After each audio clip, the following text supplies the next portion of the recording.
You let one ant stand up to us, then they all might stand up. Those puny little ants outnumber us 100 to 1. And if they ever figure that out, there goes our way of life. It's not about food. It's about keeping those ants in line. That's why we're going back. Does anybody else want to stay? Let's ride!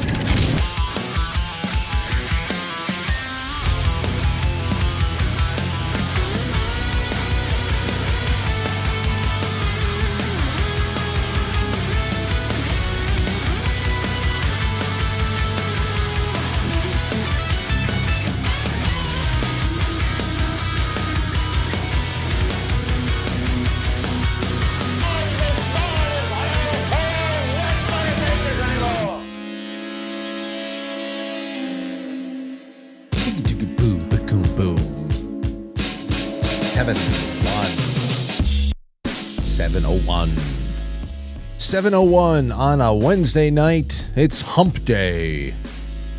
Are you in the humping mood?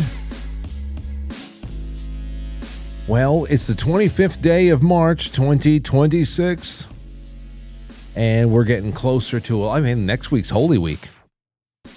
So Easter's on the way. My birthday's on Holy Thursday this year. That's it. Last Supper. And it'll be a nice one. It'll be a nice week, one way or another. I love it. I love this time of year. I really do. And I'm going to have a good time tonight with you guys because I've got some good stuff to comment on. The next 25 minutes we'll take advantage of because our guest, Charlie Robinson, is not showing up until about 7:25, and then we have him to the top of the hour. And then the second half, we have some very important things to do as well. I'll give you an example of that. I was sent something earlier on in the morning by my friend Brooklyn, and she sent me a video on Instagram, and the video just simply asked the subscribers of this one channel, would you slap someone if it meant that all the liberals would just leave the country? You know, just decide to leave the country. They're gone. It's not dependent on whether or not how the next election goes. They're fed up. They want to put their money where their mouth is, and they want to go find greener pastures somewhere else. Okay? They want to go find the grass that's greener on the other side. So that's the question. Would you slap someone if it meant that all the liberals would leave the country? And you say, well, Frank, liberals aren't the only problem. I understand that, but you understand what immediately what gets, how the, you know, when you talk about just like pressure releases and all that stuff, and it allows us actually to start moving our gaze toward their collaborators who are the wolves in sheep's clothing and all that stuff. You know, just think about that. It's a huge win. One way or another, it's a gigantic win. But the question is, would you slap somebody to get rid of them? At least it's not like, would you kill someone? It's a slap. So we have to talk about what constitutes a slap, okay? When does a tap become a slap? Does a tap first become a smack and then a slap? Tap, smack, slap, whatever it is. When we talk about, what's the measurement? What's the unit of measurement for like impact? Is it newtons? Is it joules? I don't know. You science guys and gals, you got to let me know. All the STEM people out there. Is it newtons? I mean, when does a tap or a smack become a slap? And is there anybody in your life that you just couldn't bring yourself to slap, even if you knew it was going to do something so amazing for this country, something that voting would never do? Could you do it? could you do it? You know, and then you have a whole lifetime to explain why you had to do it. And then maybe one day there will be forgiveness. I don't know, but you have to think about this. In the second half, I want to take calls from people who have theories about when, what constitutes a slap. When do you cross What is the force threshold for that kind of a strike to be a slap? Okay. And then we'll go on to whether you would do it. And if there's anybody you just couldn't bring yourself to do it. We'll leave like infants out of this, obviously.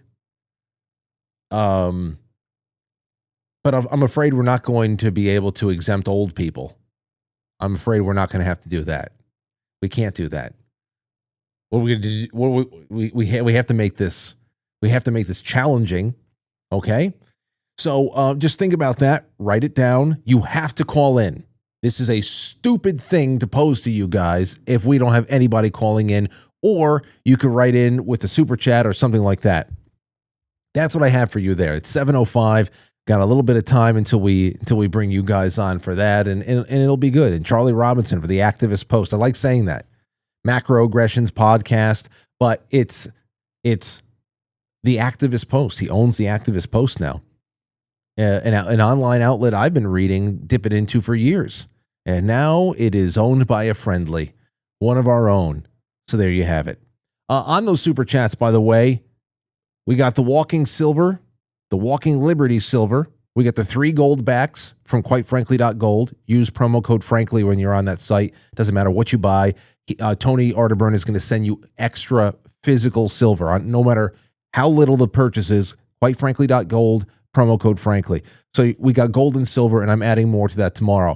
On YouTube in particular, I've got a super chat goal there. I rarely do that, but I said, hey, you know what? Let me try something new. If we hit that goal tonight, Friday night's film club for the Sherlock Holmes watch party, Sherlock Holmes 2, we will make that public. And I'll share the public link for everybody to watch with us at 9 o'clock on Friday night. And if we don't hit it tonight, then we'll try again tomorrow. It is hump day, though, so it would be good if we could hit it. All right. So a few things in the news to distract ourselves before Charlie Robinson shows up. Like, comment, and share. Blue Lives Matter on Twitter put this out there. We're looking at the largest healthcare fraud bust in U.S. history, they claim. It's called Operation Gold Rush, and we're talking about $14.6 billion. A medical scam with 324 doctors, nurses, and executives who have been charged. Where did the money go? How about mansions, crypto, luxury items, and more? Take a listen to this. Good morning, everyone. My name is Matthew Gagliotti, and I'm the head of the Justice Department's Criminal Division. Thank you all for joining us today as we announce the largest coordinated healthcare fraud takedown in the history of the Department of Justice. Today marks a decisive moment in our fight to protect American taxpayers from fraudsters and to defend the integrity of America's healthcare system. We are announcing today charges against 324 defendants for their alleged participation in healthcare fraud schemes involving approximately $14.6 billion in false claims submitted to Medicare, Medicaid, and other healthcare programs. In a takedown this large, I can't possibly describe all of the work that went into dismantling each scheme, but there are 4 key points that bear emphasizing. First, let me be clear about what these healthcare fraud schemes mean for every hardworking American family. These criminals didn't just steal someone else's money. They stole from you. It was already stolen. Now, as they say over here in the tweet, the fraud is staggering. They say the fraud from the left is staggering, whatever. We're just talking about double dipping fraud, double dipping theft. The initial theft is the actual taxation, the actual creation of these programs. I know, Frank the Broken Record. It's very easy to be Frank. Just say that none of it's supposed to be there. It's not. It's not. And it's very easy. It's very easy to operate from that standpoint because it's simple. It's supposed to be that way. You can make it as complicated as you want, as convoluted and complicated and expensive as you want on your state and local level. Do it up. Show everybody how it's done or how it's not done. That's the whole point here. So yeah, it's crazy. It's nice that we see that these busts are happening. But I'll say it again, and I know many of you out there, all of you out there in this audience are not necessarily okay. In fact, you are disgusted with the fact that drug dealing pedophile vampires essentially run the world with impunity. But we're dealing with it, the best we can as individuals, as small people. We're living the best lives we can in spite of the shit that we see and we know about the world. However, can we please just have our money back? I mean, listen, I get it, and I completely accept that there are plenty of people out there who are going to use their free will to condemn themselves to hell through theft and murder, everything else. I understand how people are going to use their free will, but please, we really need to stop paying taxes. It's not, yeah, I know, another thing that takes me no effort to say, but it's all I can do. It's all you can do is just dream. Oh, you don't have to dream. Just don't pay it. Yeah, I know. But there's just certain risks, I don't see the coordination there yet. I don't think everybody's ready to coordinate on what's really going to make this problem go away.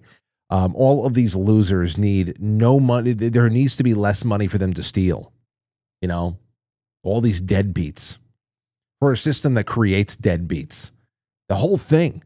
I just want to, first, I would love to be reimbursed for the last 25 years of money that was stolen from me. Even all the little bits of money that was taken from me 25 years ago when I was working at Modell's. I might just get a couple $1,000s from that, if that. But I'll take it. Just make it voluntary. Ultimately, it all needs to go, because like I said, the system itself ruins people. It turns millions of people into the mouse utopia, contestants here. That's just what it is. But when you read this, you're like, damn, man, that double hurts. The whole thing is bullshit to begin with. And then you hear that there are just, 324 people. 320. Now, maybe that leads to further arrests, but 324 people, $14.6 billion. $14.6 billion. And we're talking about less than 400 people. Good Lord. Anyway, you want progress, you're going to get progress. WorldNet Daily. What are appropriately sized tampons? Now another state looks to force feminine hygiene products in men's rooms. I heard a rumor that there's going to be tampons in the men's rooms in Yankee Stadium. I'm going to have to see that for myself at some point this year, just because Aurora deserves to see a proper night game and that beautiful green grass and it being a warm night and getting a hot dog, a $98 hot dog. She deserves that. Other than that, I'd be fine with watching it at home at this point. But I will have my eyes open and looking out for tampons in the men's room. And I am sure that everybody will be cracking jokes at it if it is actually true. How horrible that would be. The 2024 presidential race had its share of bathroom humor as Minnesota governor and Democrat vice presidential nominee Tim Walz was nicknamed Tampon Tim for his promotion of feminine hygiene products in boys' restrooms. Now another state, Maryland, good old Maryland, is considering whether or not tampons should be required in both men's and women's bathrooms in public buildings. Maryland and Virginia are sinking faster than the Titanic. Say, well, get out of there. Yeah, just get out of everywhere, right? Get out of New York, Frank. Get out of everywhere. Just run. Everybody just float above the ground. So there's no government has jurisdiction over you, as if this thing is contained. There's some conversation about transgender women using men's bathroom. Republican State Delegate Kathy Sligzia told WBAL in Baltimore. So I've dubbed this bill Tampons for Timmy because it explains what this bill does. This bill puts tampons in men's bathrooms across the state in Maryland, including the Ravens Stadium, Oriole Park, men's prisons. I just think it's very, very expensive and, most importantly, totally unnecessary. It sends a message. I think what they should do is everybody should take the tampons. As they go in there to take a piss, they should grab a tampon on the way out. And whenever something bad happens on the game, there should be tampons thrown onto the field No doubt about it. If this doesn't happen, if there is not a revolt, so everybody should do you. They can't arrest you all. I want to see tampons floating onto the field at Citi Field during a Mets game, because you know the Mets are going to do it. You know the Mets are going to do it. Nobody has a pride night like the New York Metropolitans. Oh, man, I would love to see that happen at Giant Stadium and where the Ravens play. That would be great. Please, please, I want to see tampons flying out onto the field, please. It's the only thing that would make this better. It's the only thing that would make this worth it. Oh, speaking of tampons, the Church of England has just enthroned, that's what they call it. They have just enthroned their first female Archbishop of Canterbury in history. So, bring on the tampons. There she is. And she is as frumpy and pro-globo homo as you would expect. Her name is Sarah Mullally. Just, ugh. Gosh, look at this nightmare. Look at this nightmare scene of all the people around. Like the validation. What an exquisitely holy image this is. This should go down as one of the biggest cosplay disasters of all time. And listen, you know me, especially at present, I am not the best candidate to discuss the history of, especially, this charade, the Church of England, other than, Henry VIII started it because he wanted to divorce his wife. But can we just talk about the optics? You can't even take the optics of this scene seriously. She looks like a 5-year-old playing dress up. So proud of herself. Well, I just wish that the throne that she sat on here was taller. I wish it was a taller seat so that her feet would dangle off of the floor. That would just complete this silly little scene. Look at that. Look at that frog face. Oh my gosh. Oh, good Lord. Oh, good Lord. The horrors that we have been able to see. the absolute horror. Oh, man. Speaking of horror, there's a new Lord of the Rings movie that is in that might be happening. Now, apparently Peter Jackson is going to be involved in it, but so is Stephen Colbert. From Variety, Stephen Colbert is co-writing The Lord of the Rings Shadow of the Past, working title, which will go into production after The Hunt for Gollum.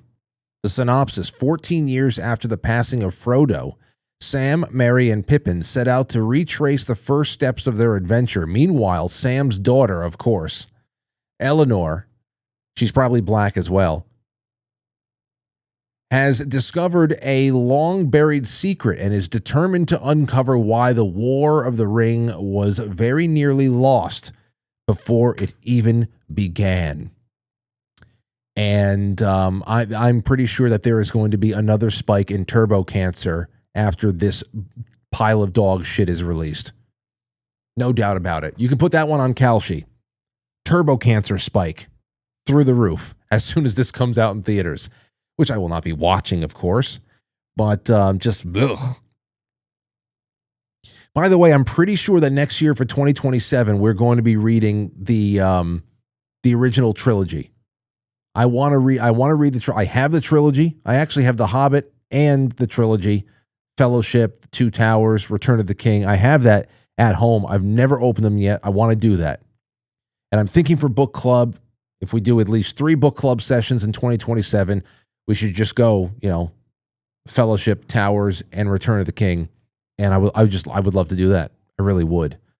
And because it's classic, legendary writer, so much to pick apart. Jay Dyer actually just announced that he's doing a full-on esoteric dive and historical dive into, Tolkien's series there, the Holy Anthology. So I'll get in touch with Jay Dyer and see if he'll even, jump on for some of those book club sessions just to be a part of it and add a little bit more to what we're reading at the time. That would be awesome. That really would be. Now, as far as living long enough to see horrors, I gotta say, I did not expect this, and I don't know. And then I haven't seen anything other than this entrance here. But there was a White House event today on children's technology where Melania Trump was hosting spouses of other heads of state around the world, including Brigitte Macron.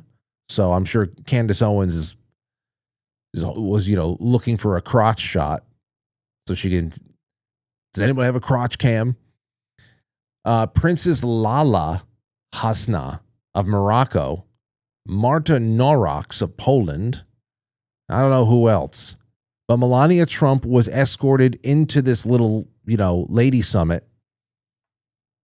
She was escorted by a robot who then addressed the room. We'll take a listen to this.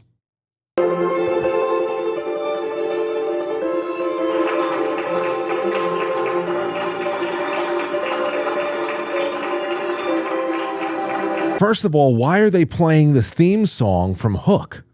That's John Williams' composition for Hook. That's when they're flying through Neverland. What the hell? What did that mean? Who picked that?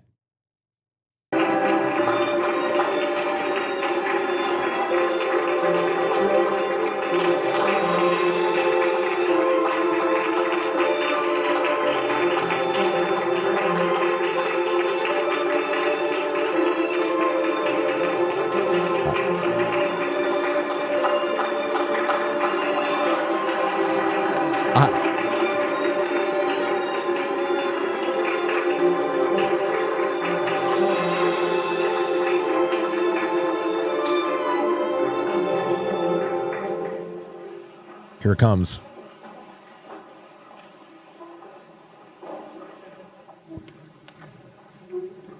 For those of you in podcast land, the next voice you're about to hear is the voice of the robot.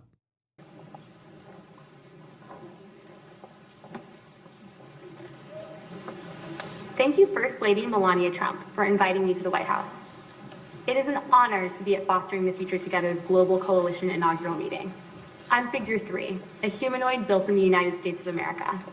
I am grateful to be part of this historic movement to empower children. They even gave the robot vocal fry.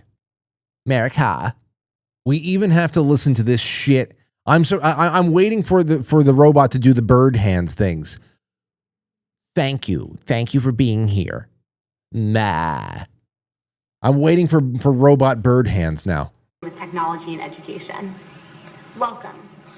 Bienvenidos. Yokoso. Bienvenue. Yeah, bienvenue. Bienvenidos. Bienvenidos, ami. I'm waiting for it. She should drop a Will Smith line over here. I can't believe they gave her vocal fry, and then they told her to speak another language like a gringo. Like, it's a robot. Can't you get the accent down?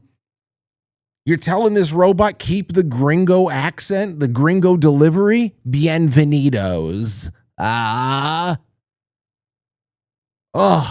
Sounds like she's from Rye Brook, New York. Ugh. Feel I'm going to the Rye Ridge Deli, order myself a plate of pickles right now. Bem-vindos. Ahlan wa sahlan. What? Shagatam. Mogisalmabit. Bruchim aba'im. Laskavo próximo. I'm waiting for the furniture to start floating. What the fuck what is she saying? Dobrodošli. Thank you.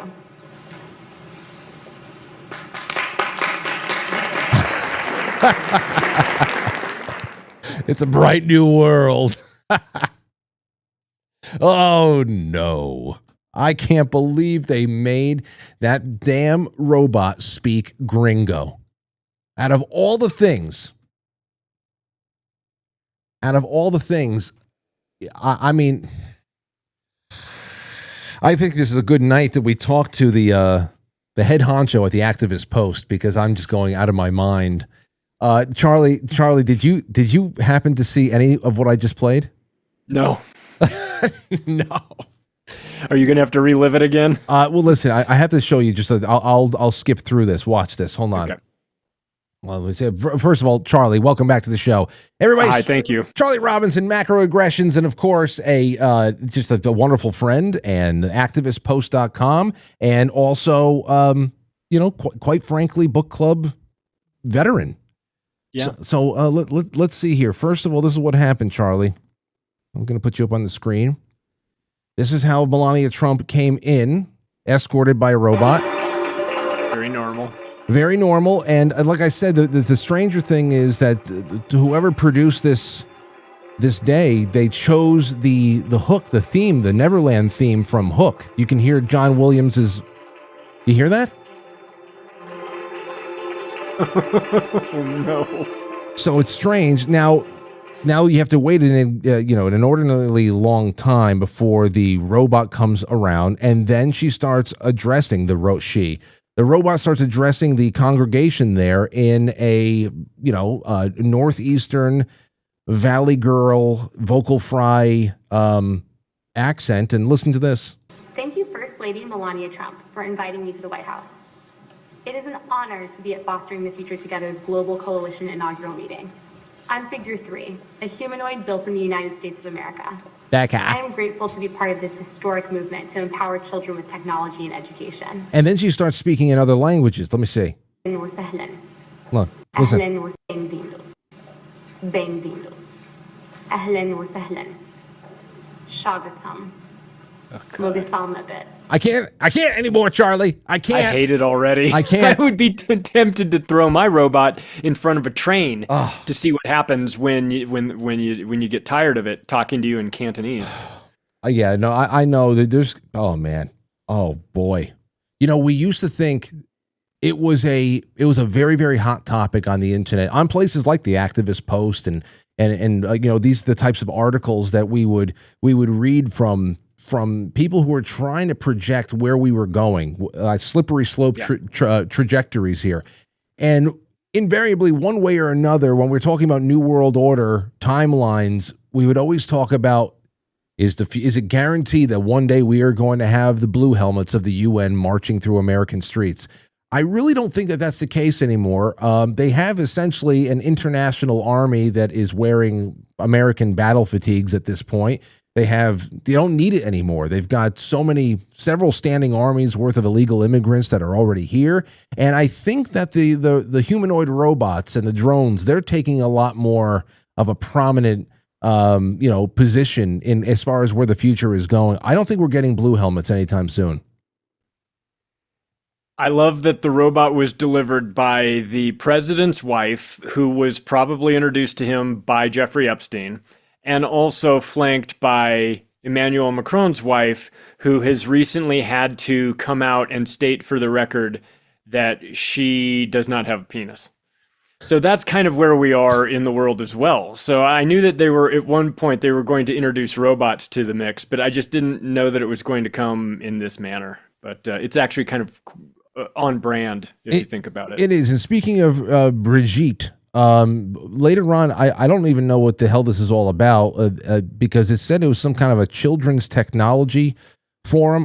Admittedly, I did not watch it all, but there is a 30-second piece from this get together that was going around, and this really, I guess it's not very surprising coming from a person from France because Europe and the United States usually were separated by our absolutist nature of the First Amendment. But she just wanted to remind people that she believed that free speech indeed does have and need limits. Take a listen to this. I do know that I am the United States, a country that I love very much.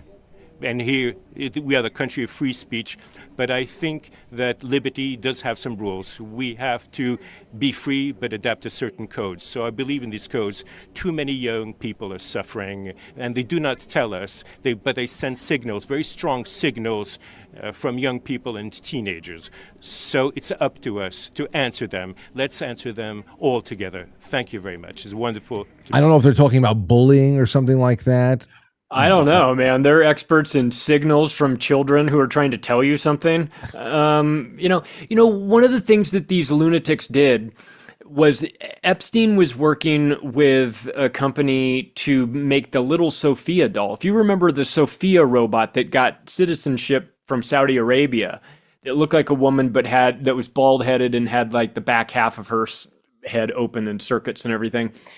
They built a hybrid of that called Little Sophia, and it was for girls aged 8 to 12 for emotional support. But it was financed by Jeffrey Epstein with $6.5 million to Ben Goertzel, and it was for this doll was synced up with cameras and microphones and RFID tracking and geofencing and the whole like. So it's like a pedo's dream for ordering little children. You could see exactly who's got your doll and what you want and where that kid is. So when these people are talking about children's charities and technology for children, this is all just a smokescreen for what they're doing a little bit beneath the surface. Same thing with Fergie.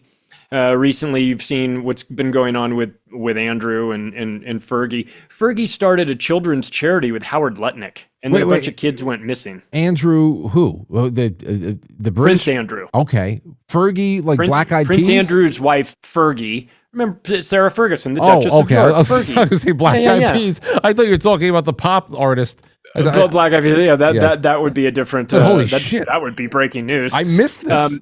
Wow. But in these high-ranking circles, when they start talking about how they're very concerned about the children's lives and the outcome of that, this is all nonsense. These people are monsters. There's a lot going on below the surface, and of course, when you see these two first ladies coming out there, it's just cartoonish and weird and welcome to 2026, I suppose. Damn.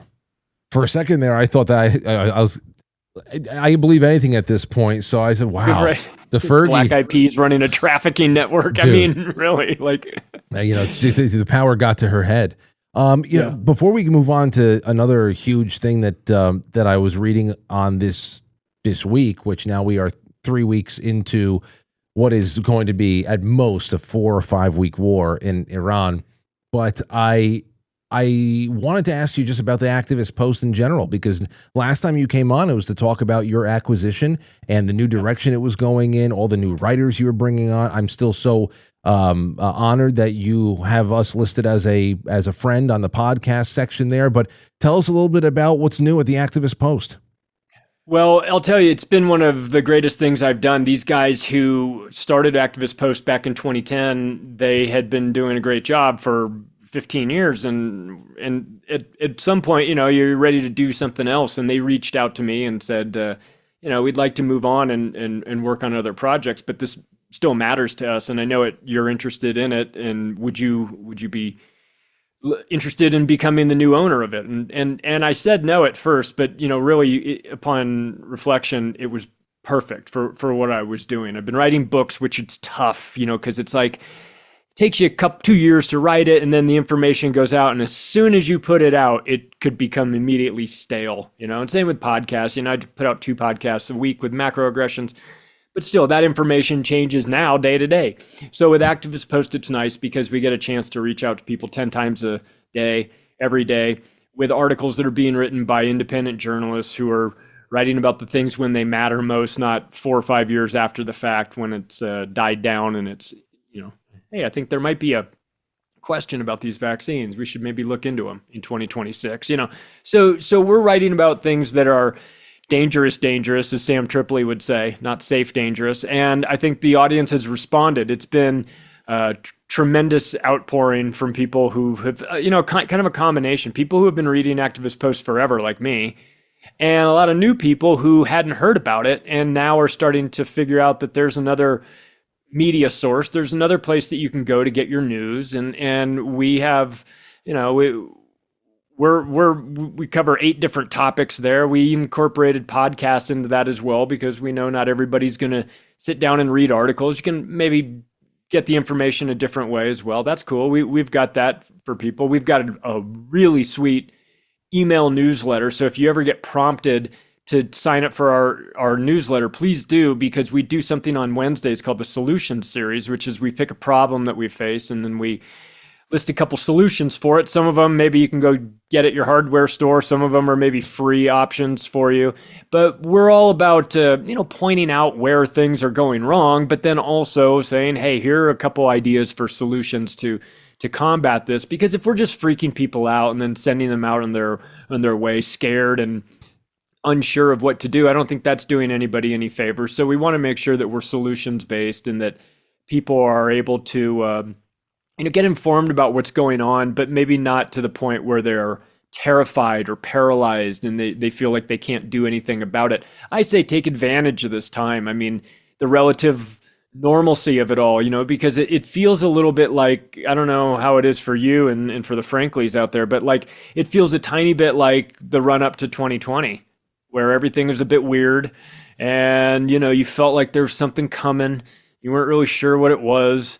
And then the summer came and everything, the lockdowns, and people started to talk about how that was normal. Yeah. And now we're starting to see that with energy. And I go, man, I'm getting a lot of bad vibes. Like I'm getting the feeling that some of this stuff is repeating over again. So like if you've watched the movie of 2020, and we all did, then wouldn't you do things differently the second time around? So I'm all about telling people like, hey, take advantage of this time. Get yourself prepared, get yourself some food, get yourself thinking about those things, get your money out of the bank, just start being proactive. And in doing that, that takes you out of a victim mindset and puts you in a position where you're like, hey, I'm actually ready for things if they happen. Not that you want bad things to happen, but if they happen, you feel a little bit more like you're ready to go. And that, it does wonders for you. So I think that there's real power in recognizing that we've got problems and that it's up to you to plan accordingly and do something about it. But we shouldn't fear that. We should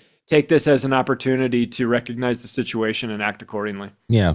Well, I appreciate that approach because it does seem very chaotic out there in the new media, and people are going to great lengths to kind of cut through the noise and have their voice be heard more than others. And it's usually just a whole lot of, bullshit and previewing bullshit to come and paywalling and all that stuff. So it's just nice. It's nice. And it's a pretty classic brand. So I'm glad it fell into your hands. Let me ask you about this, because this is pretty big. We were talking about several different types of AI related news stories and developments over the last few weeks. And of course, what has happened out there in Iran, Palantir has been a big story just coming into this new administration, only because of the people who are so close to Donald Trump, have kind of gotten himself close to Donald Trump. We know that one way or another, it doesn't matter who came in, that so-called artificial intelligence is going to be a very big part of how the pathway forward is going to be, set. Everybody in the world is looking into it, seeing how they could either streamline one thing or another. And if we love streamlining anything, it's how to make war. And this is crazy, absolutely crazy. I got this from moneycontrol.com. It's been mirrored a few other places there too.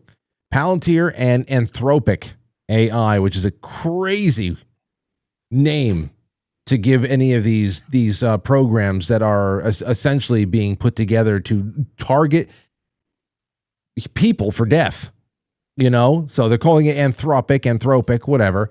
How they helped the U.S. hit 1,000 Iranian targets in less than 24 hours. The United States military used an advanced artificial intelligence system to help strike roughly 1,000 targets in the first 24 hours of its campaign against Iran, relying on technology developed by Palantir and Anthropic, according to a report by the Washington Post. The system, known as the Maven Smart System, is built by data mining company Palantir and processes large volumes of classified intelligence data from satellites, surveillance platforms, and other sources, the report said, citing 3 people familiar with the system. According to the report, the platform generated real-time targeting insights and prioritized strike locations during the campaign in Iran. And they go on to, just how intricate it's being used. This stories like this was getting around. This was on March 6th. So that's just a couple of days after the bomb started getting dropped. On Zero Heads just a day or two ago, Essentially, Palantir is seen as the golden path as the Pentagon moves to make the Maven battle system a program of record. Now, essentially, they just want to say, okay, well, this is now the nucleus of how we conduct war. This is just going to be everything. So, I don't know, man. That's They did this in Gaza. They did it with a program called Lavender, which assigned a social credit score to buildings and then decided which building needed to be blown up next. A social credit score? Yeah, to buildings.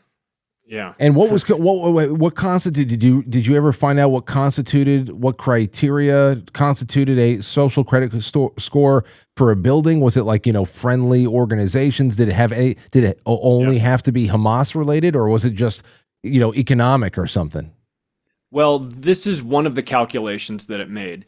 It determined that there was one terrorist in a building, and so it slated that entire building for destruction, and then the building went down. So if it's a 1 in 100 chance, that's good enough for it, apparently. And maybe there's a sliding scale depending on where you are in the beginning stages of the war. Maybe you're targeting infrastructure and that's given a higher credit score early on.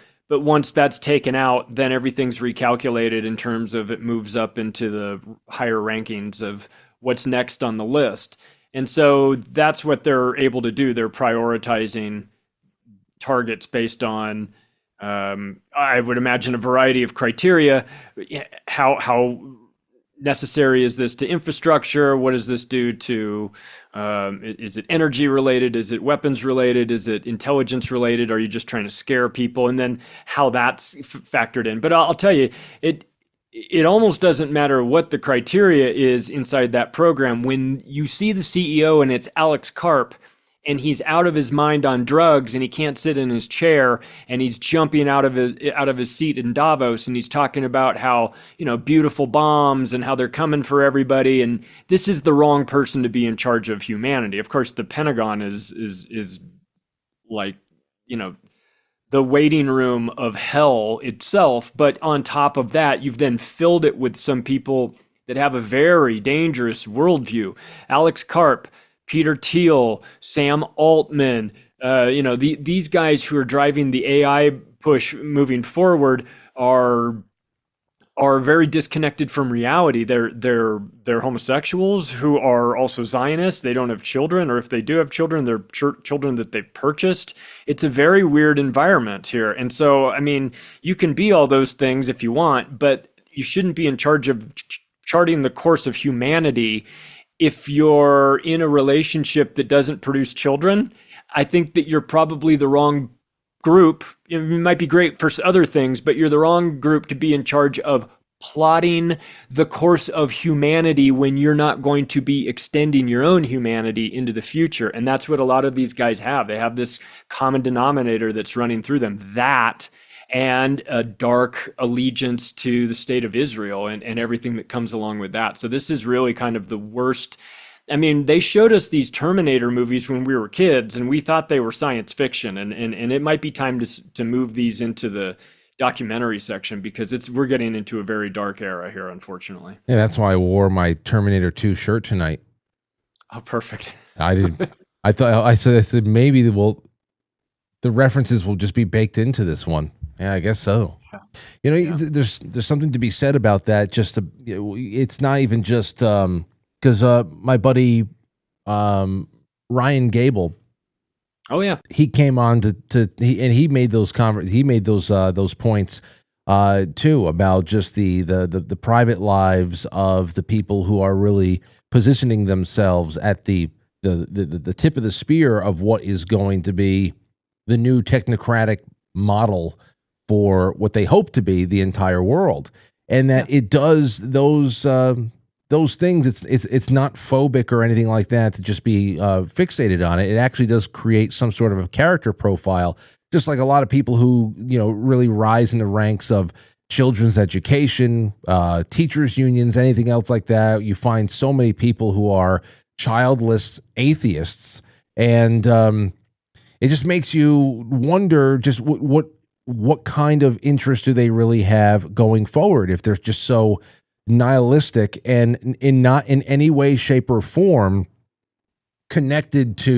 personally connected to the early development of children, so that they can become fruitful members of a hopefully free society. And that's popped up more and more these days, and people try to shoo you away from it because it sounds very judgy and you're just like kind of like trying to browbeat people with one set of from morality standpoint. Is it subjective? First of all, objectivity is gone, so there's that. But these people that really lead very, I don't know, barren lives, they are very nihilistic about where things are going, about where we came from, which was no doubt far more diverse, far more fruitful, art-wise, expression, lively debate, intellectualism. There's no way, shape, or form that we have become more colorful just because people wave a lot of colorful flags these days. It is a very gray world right now. And there are definitely a lot of people out there who are ready to bust out and do some bold things to recapture and maybe reconstitute a truly liberal culture.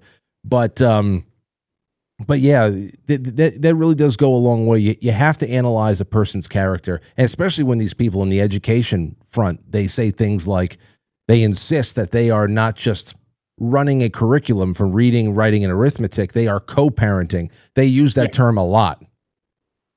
The children belong to us. The children belong to the community. They start talking in terms like that, and you go, hang on a second. That's what pedophiles do. That's what communists do. The children are ours. No, the children are not ours, Randy Weingartner. You don't get to talk about the children like that. And it does matter about their personal lives. They're all given security clearances. The state knows exactly what's going on in their backgrounds. It is important. It's not one of those things you go, oh, how dare you criticize them because they're homosexuals. Listen, it matters. It's going to factor into their security clearance, and the people that are giving them the green light are going to know more about them than their families know about them. And I would say that Alex Karp, I'll speculate here, but I'd be willing to bet Alex Karp has a higher security clearance than the president of the United States. So it matters what's going on in that guy's personal life. It should matter. You don't get to wave that and go, oh, my personal life stays my personal life. No.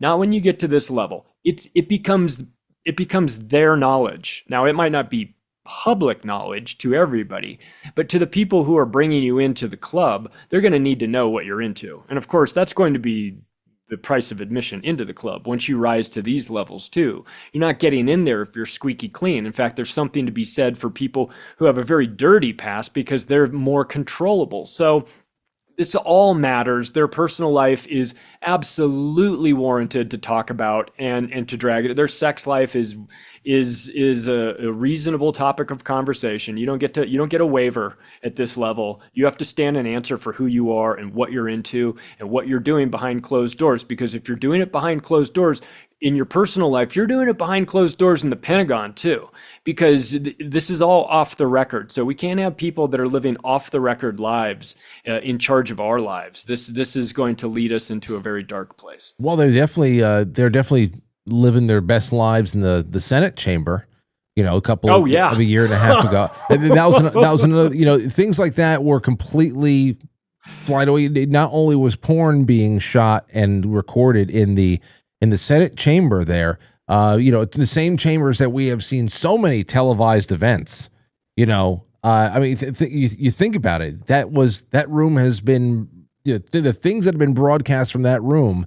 There was also porn that was shot there, and and it wasn't just a standalone thing. It was being shared in what we found out was private chat servers that constituted a lot of government workers who, like sharing this kind of risque thing. We never heard anything about that again. Madison Cawthorn gets run out of Congress after he talks about how there's bipartisan orgies that are going on, and he's been invited to some, and everybody just, kind of collectively slapped his wrist. And the other thing there too is they are very interested in personal lives. I don't know how many times over the last 5 to 10 years we've seen, dyed in the wool commie retards like Bernie Sanders try to kill one nominee or another for one position, one judgeship or another, because they are practicing faithful Catholics or something like that. If you go to church regularly and you're not going to a rave regularly, that's problematic for them. They want to make sure that only one moral code is enforced and it's theirs, and it's one that is kind of devoid of morals, to be honest. It's just they like to doll it up in something that's a little bit more progressive, and we know that we're not living in a society that's benefiting from whatever the hell they believe is progressive. Well, it is nice to know that the general public isn't the only one getting fucked by the government in that room. Yeah, I know. Dude, I know. It's getting really, really hard to keep your cool, because what does flying off the handle really get you? But every time, an independent journalist goes to a once sleepy, easy to forget state like Minnesota, and they just find tens of billions of dollars that are stolen from us, that, we're living hand to mouth, shoestring budgets at home, just trying to make a dream work. And that margin that we're desperately looking to create for ourselves, where we have just a little bit more than what we're spending, we just see flowing through all of these awful programs handled by people who are obviously on the take because they're not smart enough to do it themselves. They're just serving higher masters, and I could get on with life and enjoy my life a little bit easier if I knew that we didn't have these vampire bats just affixed to our jugulars, and that's how all of this is happening around us. I want to just line item veto myself out of this shit. Yeah, had we discovered all of this fraud in 2015, it would be a different story. But because of where we are now economically, the way that people feel about the situation, after what we went through in 2020 with the lockdowns and that authoritarianism, and then watching the southern border be opened up, or if you're in Europe, watching Western Europe be opened up, and have these people funneled in, and watch it and recognize that that's what is happening, and then see them getting treated better than you, and you've been here contributing and working your whole life, that is intentional. That's the demoralization campaign that they ran on us to get you to the point where it's like, it's one thing, for them to destroy the country from the inside, but it's another thing if they can get you to watch it and recognize that there's nothing you're going to be able to do about that, and internalize that and get frustrated about who's being prioritized. I remember watching the interviews in Chicago with the black community, and the black community was furious that they were piping in all of these illegals from the southern border, because the way they saw it was, we're the ones that are supposed to be taken care of. So it was creating animosity between the black community and this new illegal community, because you're taking all of our free stuff. So now they were pitting them against each other and getting them to fight. And if you can pull back enough, you can see it's just a sociological experiment, where they're shaking up the jar to get the red ants and the black ants to fight with one another. And they're very good at it. And there's plenty of reasons to want to fight, especially when you see, how hard you work, and you're pulling down 3 jobs just to try and keep the lights on.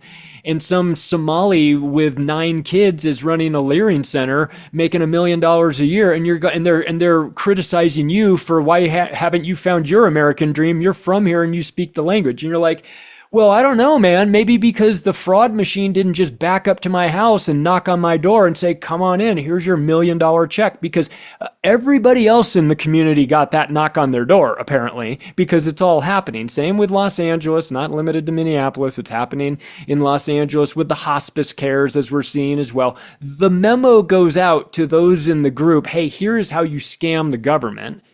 And then miraculously, nobody ever goes to the authorities about it, right? Or if they do, I have to assume the people at the top are in on it. Yeah, I have to assume as well. That's my working theory with the alien question as well there too.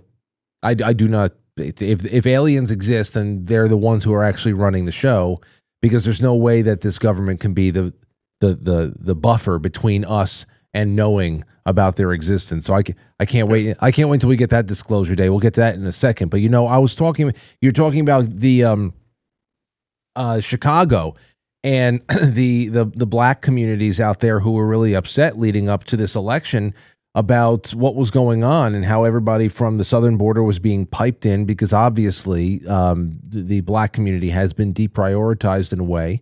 They need to bring in millions and millions of fresh bodies because one way or another, the sentiments and the opinions of Americans are changing. Now, unfortunately, we don't have any really good representation. So we don't have representation. So to ensure that elections are going to keep going their way, you have to deprioritize there. The black vote used to mean a lot, but now you're not going to get such a monolithic result from black people in the voting booth if they go out to vote at all. So in comes millions and millions of people that can be relied on, and people were complaining about this. Said if you go back just a little while, you want to see how things change. If you go back just maybe 15, 20 years at this point, that was like the centerpiece of the Black Caucus in the House. It was strict border control because they actually really wanted to make sure that there were some low-level economic opportunity for people in their home districts to find something to latch onto to start climbing that ladder. And you were going to be completely undercut by illegal immigration if people who are coming in here and will wash dishes for $3 an hour are going to drive down wages and take away opportunities and keep people on welfare. That used to actually be an honest thing that was in their platform. Obviously, that's all gone. And also, we were talking about this earlier on last week about the Daily Mail's 90 years too late coverage of weather manipulation from a weaponization standpoint in the CIA.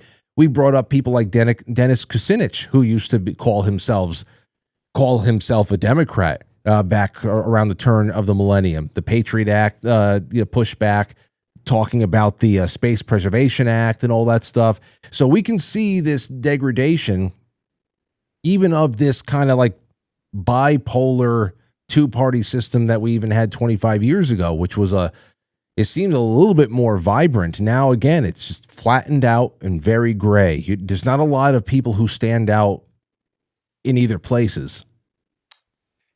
And it's like that in the UK as well. If you've noticed, their politicians, each one less impressive than the one before them. It's like it's part of getting you to a point where you just expect very little from these people. And I can envision a scenario in which this is the setup to getting you into some sort of digital government or some sort of AI government. They go, look, I mean, these politicians are such scumbags. If only we could program them to not be such diabolical fraudsters. It's like, well, we have a computer. Maybe we would just set this computer and make the computer almighty and all-knowing and all righteous, and of course, and then it will be in charge of our government, because it can't be as bad as these politicians that you've seen over the last 40, 50 years.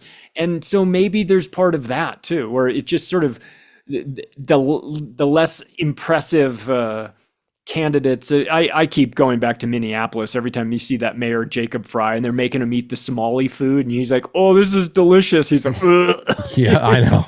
I love that day. That was a great day. Great. And what I read was that from somebody who's like in that culture, they were like, of all the foods they could have given him, there were like a variety of very mild ones that they could have given him to set him up for that photo shoot. They're like, they gave him the hardest one to eat. It was the one that is just basically untenable for white Americans. And they made him eat that one. And I thought, oh, that's actually kind of great. It looked it looked like a pile of, if I were to guess what was in that bowl of gruel, I would have thought it would be like, I don't know, like the whatever the cheapest slop of like waste from meat, like a meat waste, not mince, but just something like the absolute discards of something that was once a cow, and also a very, very spicy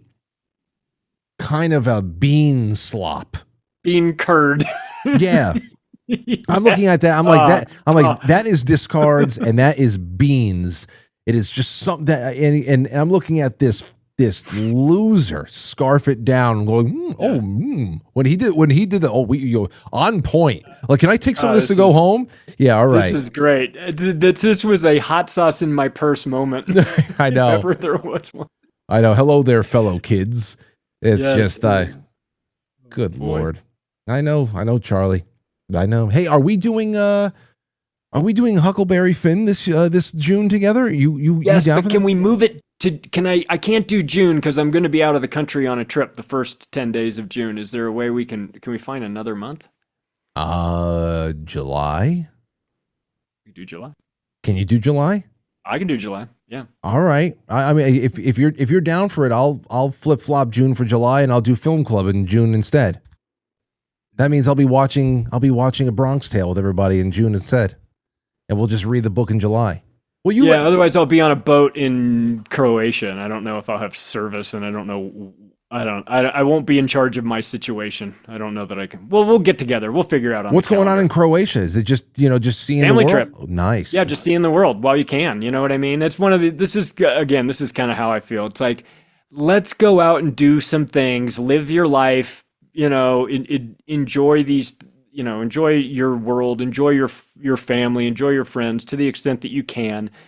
And don't let them take away your happiness. And if you've got stuff like this was something that was on the calendar well in advance of it. But we could cancel our trip, but why? I want to go do this. I want to go see this. This is part of my life. I want to experience these places and see this amazing world. And I'm not going to let these monsters stop me. At some point, they will want us to not fly. I think we can see the push for that. They don't want us traveling. They don't want you to enjoy getting on an airplane. They're making it unmanageable. So for the extent that, the time that we have right now where things are kind of normal, I'm going to go explore a little bit. That's a great mindset. And I hope I'm happy you're going out in June, but I was going to tell you that I'd love to have you at our next, it's not a jamboree we're calling it, but it is a spring to get together over here for June 5th and 6th. I would have loved for you and the family to have been out here. But next time we have a proper jamboree, we'll have you here. Yes. Yes, absolutely. Are you? Thanks for. Yeah, but wait, but before you leave, Yep. So activistpost.com, of course, you can find your podcasts are on there on the podcast section too. But are you going to be in New York around September, like with Richard Gage and stuff for the 25-year anniversary this year? I am going to be in New York for 9/11. When I got off the stage at Anarchapulco this year, I had a lady grab me and say, I'm an organizer of this event in New York City for 9/11. Would you be interested in coming? And I said yes, and I gave her my number, and we sort of exchanged numbers, and so I think that's going to happen. It's not actually with Richard's group, and I don't know what they have going on, but yeah, I think that I'm going to be there for that. Well, bro, I have to have you in the studio. Oh yeah, oh for sure. That's even it's a quick car ride or a quick train ride, and I'd love to. That'd be awesome. We'll see who else we can actually pile onto that. Maybe we can make it a panel in here, but doors open. Last time I was there for in 2023, we tried to do that, but we just couldn't get the schedule to coordinate. This time in advance of, maybe we'll really sit down and hammer out the schedule and make that work, because I would love to do that. Are the same people are going to be there, like Don Jeffries and all that? I don't know. I'm not sure who this group. I'm not sure what's happening. Oh. She just got a hold of me. But when I get a little bit more information, I'll let you know. But if Dawn's there, yeah, obviously. I'm looking forward to it already. Well, I'll talk to you about it. Thank you so much for the time tonight. Charlie Robinson, activistpost.com. All the best, Charlie. Thanks, guys. All right, there you go. All right, guys. Well, onward and upward, shall we? Oh, I forgot to ask Charlie about who he would slap and who he could never slap to save the country. Do you guys know who you would slap? That's what we're going to talk about right now. First of all, give me a call. The lines are open, 914-200-0269. Call right now. I want to hear from you. And then I have a whole bunch of other stuff that I'm going to throw your way. We might be getting off a little bit early tonight. We'll be jumping into the flip side a little bit early tonight, maybe around 8:30 or so, 8:35. We will see, depending on how well we get through all this. Okay, over to the the super chats. Jay Britt says, gold and silver, silver and gold. Great show tonight, Frank. Thank you. And then Shotzi says, sending some midweek love to all. Well, thank you both so much. Thank you both so much. And everybody on YouTube and Rumble and quite frankly, superchat.com and Pilled, you got to be in it to win it. Support the show and let me know what you're thinking tonight. And send a super chat. All right, let's go. Let's see. Awakened Boomer on Rumble says, hi, Frank and Charlie. Great show. Actually, Brigitte doesn't have a penis anymore, but she certainly has Emmanuel's balls. Yes, well, I don't, again, I hear the rumors. That's all. Haywood says, next question should be, how many noses do I need to break to get rid of them? What? How many noses do you have to break to get rid of who? Which? Who's them? Sometimes the vague super chats leave me feeling strange. Let's take a call. 504, you're on the air in the meantime. Go ahead. Hey, this is Michael Orleans. I hate to state the obvious. Your mama.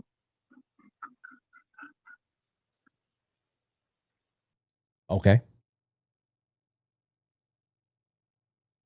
Well, I guess that was enthralling. Let's see. Over on Pilled, we have Clinton Walter says, can. Thank you, Jay. Thank you, Vesper says, do butt cheek slaps count? Yeah, well, I mean, I guess, no. You can't slap somebody in the butt cheeks. That's too easy. To save the world, it's got to be across the face. No, it says Tommy Jekyll. I'd feel compelled to add to the queue. Slap to get rid of illegal immigrants. A slap to yeet activist judges. A slap to get rid of Blondie. A slap to exit money. A slap to exit Kash Patel. Braining to get rid of Susie Wiles. At that point, I need surgery to reattach my arm. Well, that's not the question. So I guess that would be a no from Tommy. I would not slap somebody to have all the liberals in the country choose to just leave. It would be sad. I'd rather than just, wake up a little bit, but I don't, we'll see. Let's take some calls. 914, you're on the air. We got a local. Go ahead. Yeah, hi. So I would totally slap somebody to get rid of all the liberals, but under a few conditions. One, it has to be a teenage girl, Latina, and it has to be a full wind-up, like hips turned like you're swinging a baseball bat, back, across the face, and the head has to go like completely from being looking straight forward to like almost turning all the way back. Whoa. You see, this is what this is what I'm talking about. What defines what is the minimal threshold for a slap? Because I certainly would. I mean, when I see all of these face slapping competitions out there, that's like brain damage.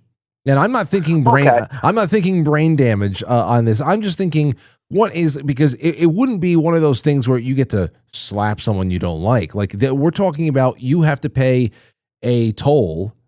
A small toll of slapping someone you perhaps really love that is going to yeah, I'll totally do that. No, absolutely. Like I guess maybe we could take down the whole wind up slap thing. And you ever see like those soaps? When an actress slaps another actress from cheating on a husband or whatever like that. Like one of those like Mexican soap operas. Yes. Slap. Yes. Or even a nice, Italian man loving his wife so much he slaps her kind of slap. I think maybe almost like a naked gun. With Leslie Nielsen and Priscilla Presley when she tries to slap him with both hands, and then when he grabs both hands, the third one comes up and slaps him in the face. It doesn't. It's like there's some volume to the slap, but it's not something that's you're going to cause brain damage. Like an airplane. Yeah, yeah. You're like in that movie Airplane. Yeah, trying to calm down the woman. Okay. Yeah. Okay. So then that's the question. Is there someone that you would not be able, under any circumstances, no matter how moderate the slap was, to attain the end goal of this new America? Is there someone in your life you just could never, barring a child, you could just never slap? Raise a hand to.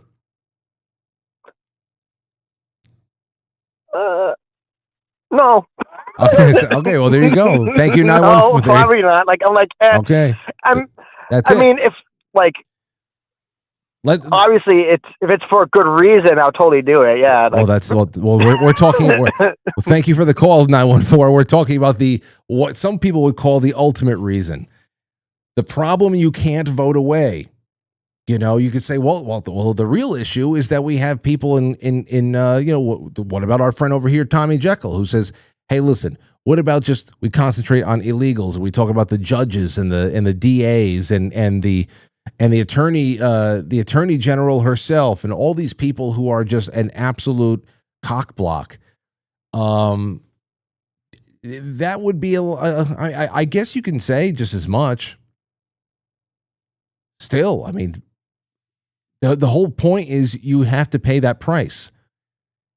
If it is just the illegals and the judges and all the bad actors, you still have left behind is you have a good amount of people. Now, if you say with the judges and everybody else goes all of the programs they preside over,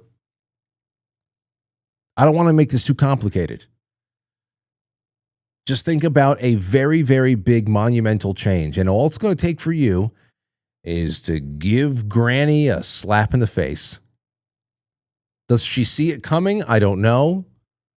It's not going to knock her out, but it'll just be a little love tap. No, it's not the tap. King, what do you think about this? I would slap your first caller. You don't never disrespect Mrs. Valbero like that, you fucking punk. Guy's probably a fucking colored because that's what them people do. And his mother's probably working a corner somewhere because that's what them people do too. Yes. No, it's I think I know who it might be, and I'll probably have to do something. It was stupid. Yeah, you let me know. Oh, let's not talk about it on the air. No, yeah, not on the air. We'll talk about it afterwards. But in the meantime, you just gotta pity people for swinging and missing. Anyway, so what do you think about the overall? What do you think about the challenge here? Is there anybody that you just like? You know what? As much as I want to fix the country, it's not my responsibility, and I'm not going to even slap this one person that I love so much. Like it has to be someone you love? Well, just someone you know. Like, you can't just go up to a bum in the street, slap him, and then fix the country. Then I'd slap myself. No, you can't do that. You can't do that. Why not? I don't want to hurt people I love. Well, that I know. This is I just slap myself. This is the problem.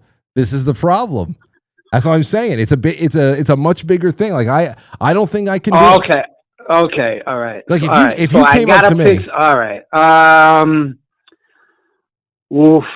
I'm saying someone who you just could never do it. All right. I'd have to slap my oldest son because he's got it coming anyway. How's that? Okay. All right. But on the I'd have to slap my son Frank because he got it coming anyway, so wouldn't be that big of a deal. And on the flip side, though, if someone said, okay, here's the deal, but here you got to slap one of your daughters, though. You'd never do that, though. That would be a tough thing to do. It's not a knock. But just remember, everybody, it's not a knockout blow. It's just one of those. Whoa, where'd that come from? But it saves the whole country. But it saves the whole country. Like, I feel like. I'd do it. I would. I feel like you would have some time to explain. I would. Yeah, I would. If it saves the whole country. And I think they would understand. I don't know. Oh, thank you. Yeah, I'd be like, don't worry about it. It's a one-time thing, and it's for the greater good, and I don't mean nothing by it. So, yeah, I guess I would. Yeah. All right. Well, thank you for the call. No problem, sir. All right. There you go. Yeah, like I said, you'll have some time afterwards to explain. Yeah, but do you know? Do you understand? Do you see now what happened? Yes. I get it. They have a little bit of a rosy cheek. No brain cells lost. I still don't know. There's nobody. I think that, first of all, it's a hypothetical, so you can't even bring yourself to believe that it's possible, a possible situation. But at the same time, there's so many. I think that there's just too many people in my life that I would consider unslappable if this is what's at stake. Because I think that most of them would say afterwards, all right, I see what you did. And bygones be bygones. First of all, we're such a prosperous country now that my 401k is through the roof and everything's fine. And I don't know what the hell's going on. We're free again. We're free. There's no more tampons in the boys' bathroom at the, in Baltimore at the Ravens Stadium. I understand why you did it. We're good. In fact, I'll take you out to dinner tonight. Thank you for saving America, Frank. That's what I see in my head, at least hopefully what they would say. All right, Jen, you're on the air. Go ahead. Hi, this is Jen calling from California. Yeah. What's good? What's good out here? Not a lot. We're struggling out here in California. But I could slap somebody to make it better. I'd love to slap Newsom. Well, no. You have to slap somebody that you like. I'm saying, is there? Can they be frenemies? No, it's too easy. Like, go slap Gavin Newsom and say, smack myself. No, that's not. That there's nothing given up there. It's got to be somebody I like. Yeah, The real question is there somebody in your life that you could never do it to, even though it's not a catastrophic slap, and even though the reward would be monumentally beneficial to mankind? Is there somebody in your life you just could not do it to? That's the better question. Because if King went and slapped me and then explained to me afterwards why he had to do it, I would say, thank you for slapping me. Look, we did it. We won.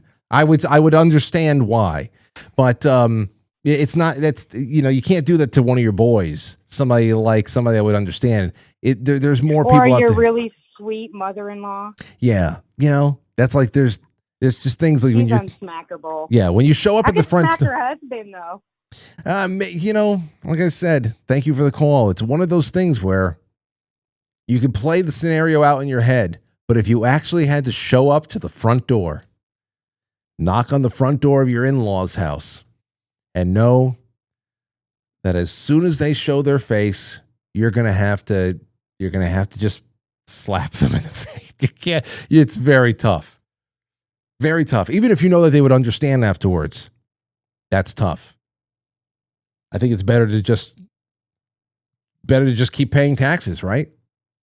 And just keep wallowing in this bullshit, all because you couldn't slap your in-law in the face. That's your fault. 845, you're on the air. Go ahead. Oh my God, hey, Paulie Boots, dude, what's going on? Hey, Paulie, what's good? Dude, I haven't talked to you in so long. I know. I haven't gotten an email from you in so long. Oh, dude, my position at work changed. My listening habits changed. Everything's changed. I'm still on board, bro, but I'm just not as active as I used to be. But you were just talking about tampons in boys' bathrooms. I just got a message from my buddy that the New York Yankees, are going to put tampons in the men's room. Wait, the men's room, or I read that they were starting to put tampons in the women's room. They're both men and women. I don't know if it's real or not. We're all just doing the text chain thing. It's men's rooms too, as far as I can see. Yeah, I'm out, dude. I'm done with MLB. I'm done. I'm out. Hey, man. Damn. So the question for the night is, who would you slap? Yeah, to save the country. Yeah, well, no. The question is, yeah. Would you slap somebody to save the country? Yeah, and is there anybody that you just couldn't bring yourself to do it, even though you know that the reward would be so sweet and so universally good for all of us? Is there somebody that you just you couldn't bring yourself to do it. They're just too nice. You just don't want the memory of putting a hand to cheek. Nope.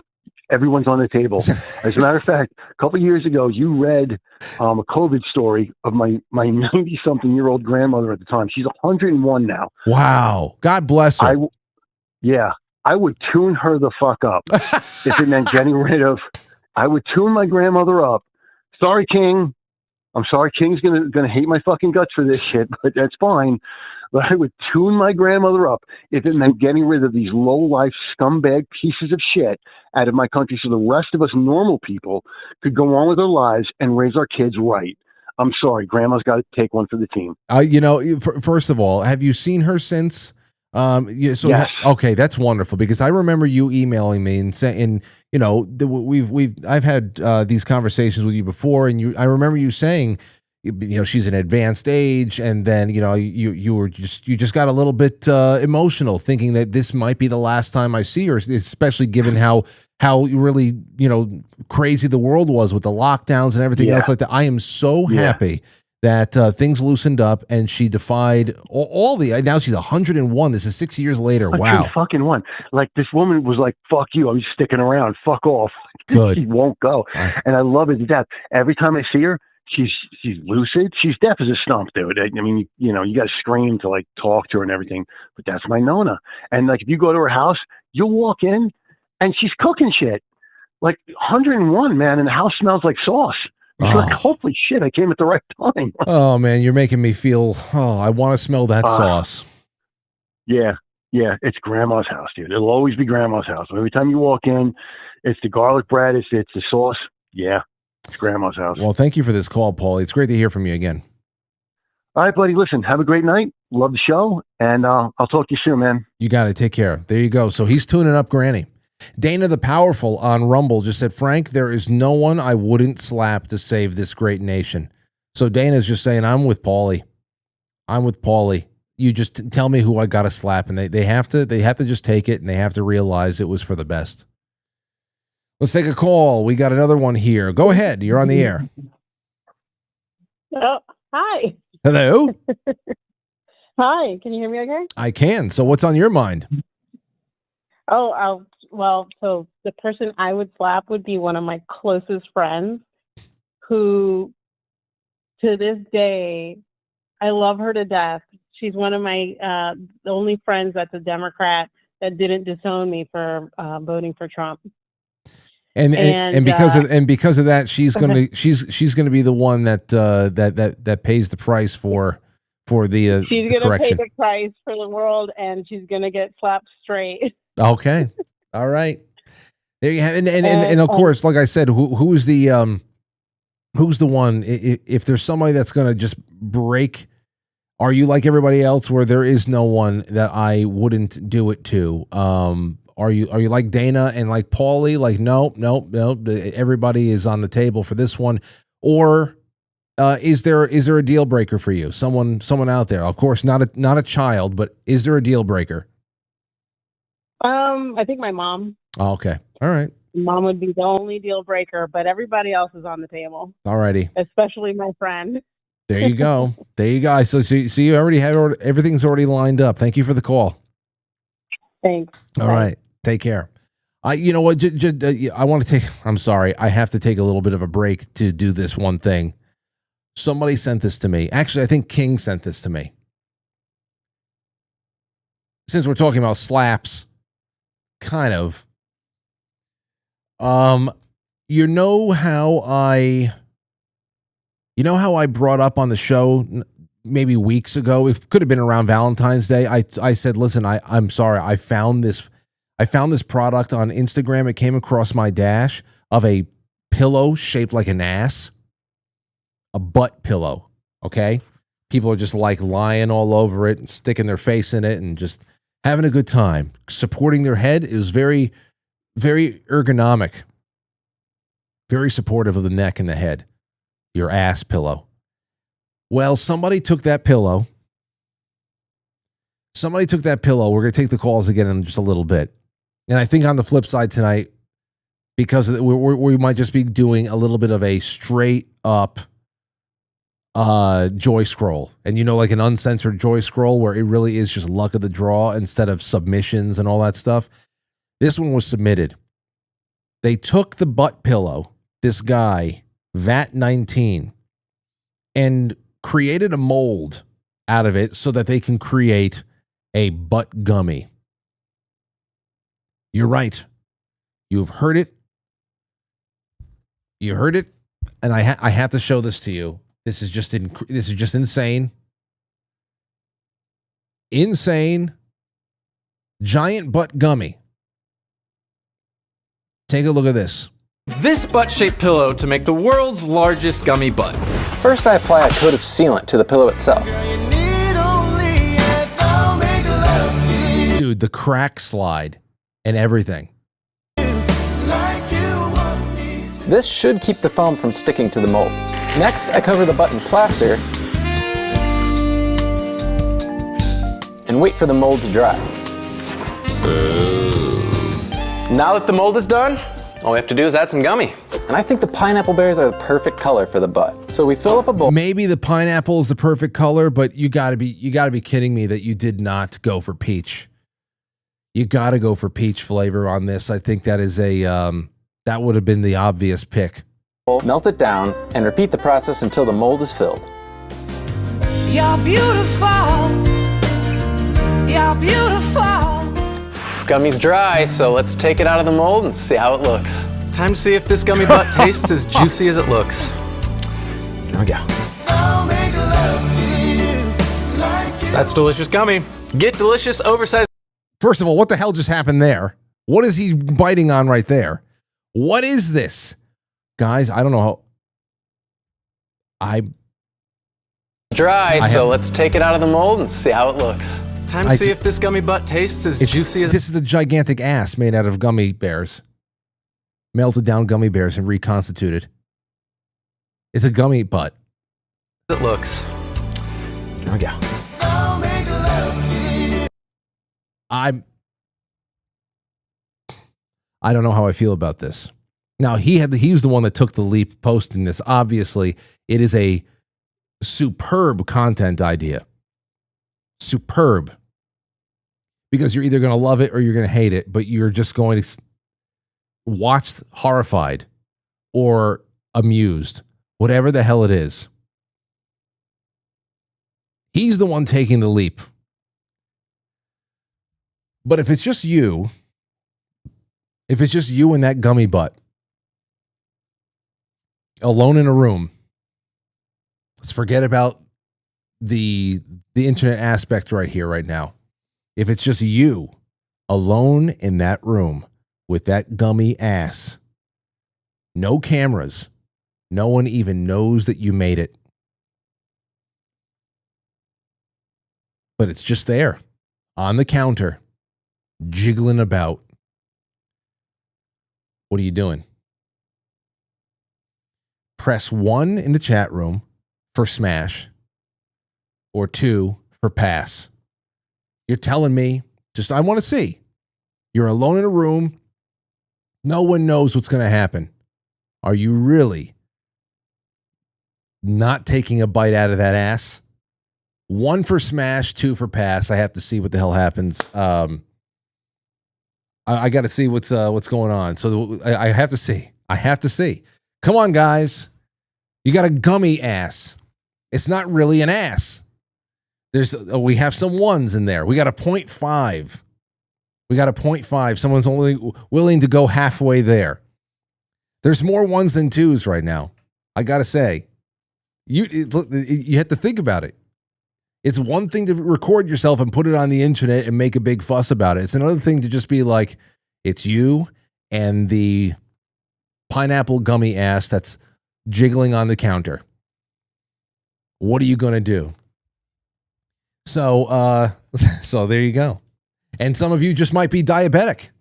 You're like, hey, I can't even talk about this. I will literally die. I will go into a coma. So there you go. John Rogers on D Live says, maybe if it was chocolate. Maybe if it was chocolate. Wichita Buzz says 100. Oh man. Yeah. Well, there's one thing. Thank you for the submission, King. Of course, that one came from King. Here's another one. This just got around. I saw this before I went live, and I said, all right, well, I'm just going to have to, because I saw half of it, and I'm like, what the hell am I even looking at? I don't know if this is, I don't think it's a parody. You want to talk about the cultural issues we have.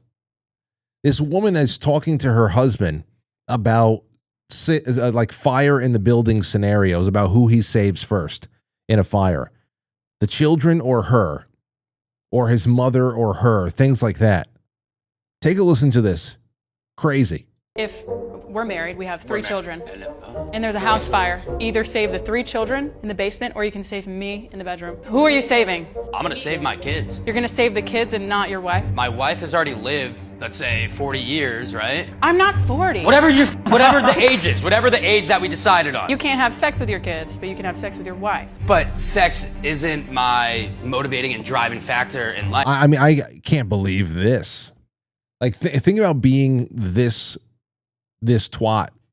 Think about being her. I mean, there are a lot of people out here who really, really, really do think that highly of their snatch, that is just really all that. Like, this is what I bring to the table.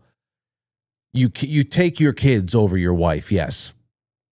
If you have to choose one, you save the children first. You always do. And if this is your wife, then you save your mom before your wife as well. What kind of a retort was that? You can't have sex with your kids. You have sex with your wife. What? What? Can you imagine that? Can you imagine thinking that a guy would shoot? Now I know that all of the sane, human women that are watching this show right now would say, my husband better save the children. But just incredible.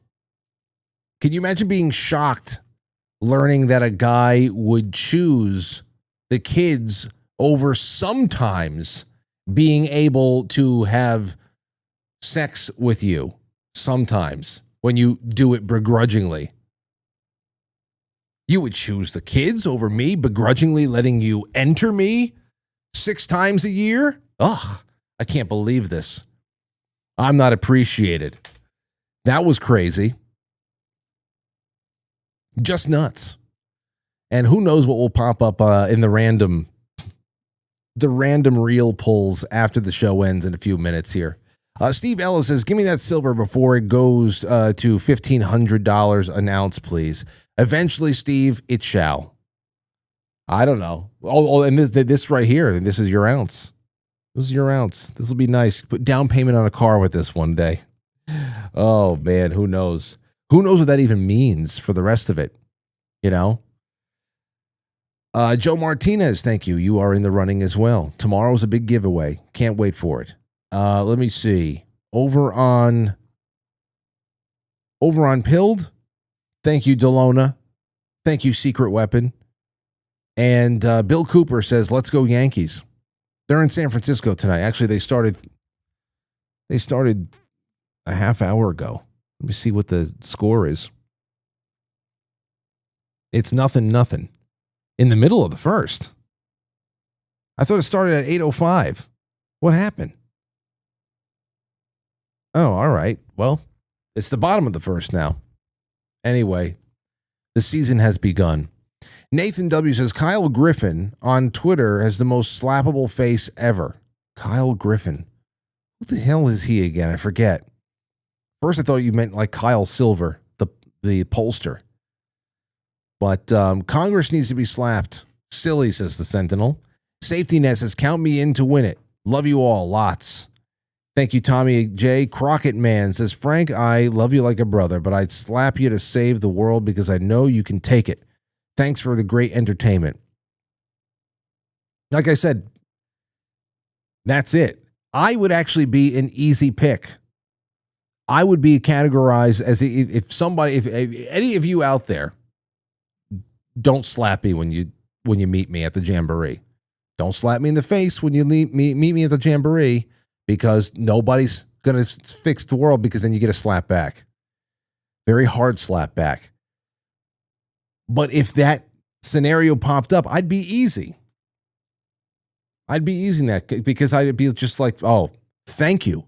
Right after I realized what happened and the world just poof, everything was paradise, I would thank you with two hands, give you a hug, make you a cocktail. You want one of Megan Fox's new whiskey sours, put an egg in it, whatever the hell you want. That'd be simple. The real question is, could you do it to Granny? Could you do it to Grandma? You know? Anywho. Well, you chew on that. We'll get together tomorrow and talk about more stuff. I'm going to have not only Jay Gulanello in the studio tomorrow, but Matt as well. Matt said he might be able to stay until about 8:30, 8:45. So we actually have more. Last time he was here, he could only stay until 8. So Matt is going to give us 90 minutes. Let's take one more call before we go to the flip side a little bit early. 309, you're on the air. Go ahead. Hey, yeah, okay. So I got this correct. The person I would slap, and for context, this would be my great uncle, but they have a great love story. My great aunt and uncle met when they were 6 years old, and my great uncle had a car that just had introduced heat into it, and he ran heat the whole time on their date. And my great aunt was so hot, she was so polite. But, however, I would absolutely slap my great uncle to save the world. So now the real question is, like I said before, I mean, obviously that takes a lot just to even admit that you do that, but you know that the reward is great. Is there a no-go? Is there a person that you say, well, I guess the world is just going to have to stay fucked up for a little longer because I just can't bring myself to do it? Would it be your great aunt? Yes. Okay. So that would be the, I can't cross that line. Yeah, because he could take it, but right. I would not do that to my great aunt. She was a great woman, wonderful person. Well, okay. Well, and it would just be the look of confused hurt that would do it to you, right? Absolutely. But I do believe you are correct. If he knew what was happening today, he would absolutely take it and understood. He probably would slap your aunt as well. Maybe he might slap me too, and I would take that with a great honor. It's just line up. You know what? That would be the good thing there too. If I can have the whole family, if my whole family would line up, and they just knew everybody's getting a slap in the face, and we're all doing this together, and it's not personal. Yeah. You know, I think that's the whole thing. The whole shock and disappointment of thinking that it's a personal attack. That's something that would haunt me in my dreams. I agree. All right. You're absolutely right. Well, thank you, sir. It's good to hear from you. You too. Take it easy. Okay. Well, that's it for tonight. It's 8:37. It's a little bit early, I understand, but it's better to go out on top. And we have a few other things that we can do in the flip side together that I hope you join me. And I actually have to do a couple other things in the other room. I need to get off a little bit early tonight so that I can get into the other room and prepare that for what I'm hoping to be some more drum streams again, because it's still kind of serving as a semi-apartment for our producer friend who was in last week. And I got to clear some stuff out and bring it back to normal, presentable broadcast order. So thank you so much for this abbreviated show. Thank you, Charlie Robinson. Thank you for having some fun with me. Tomorrow should be great. Who knows where we can go with both Jay and Matt in studio and you at home. I'm looking forward to it, though. I'm looking forward to it. With that, I appreciate you. Kobe Shumway says, I'm in. Thank you. Thank you so much. As far as the YouTube super chat goal, I will never set one of those again. I guess it just completely scared people off. Almost nothing came in. I will never do that again. Even though I thought that the reward of making the watch party public on Friday night would have been a fun, galvanizing event, but I won't go there. And anyway, thank you guys so much. Become a sponsor of the show. I'm taking tonight an opportunity just to plug myself. I would love to have you guys become a monthly sponsor. It would mean the world. We got to take this to the next level, create a little bit of wiggle room. $5 a month as a sponsor will unlock the world, and $10 a month will unlock the world, but also get you a 20th anniversary t-shirt.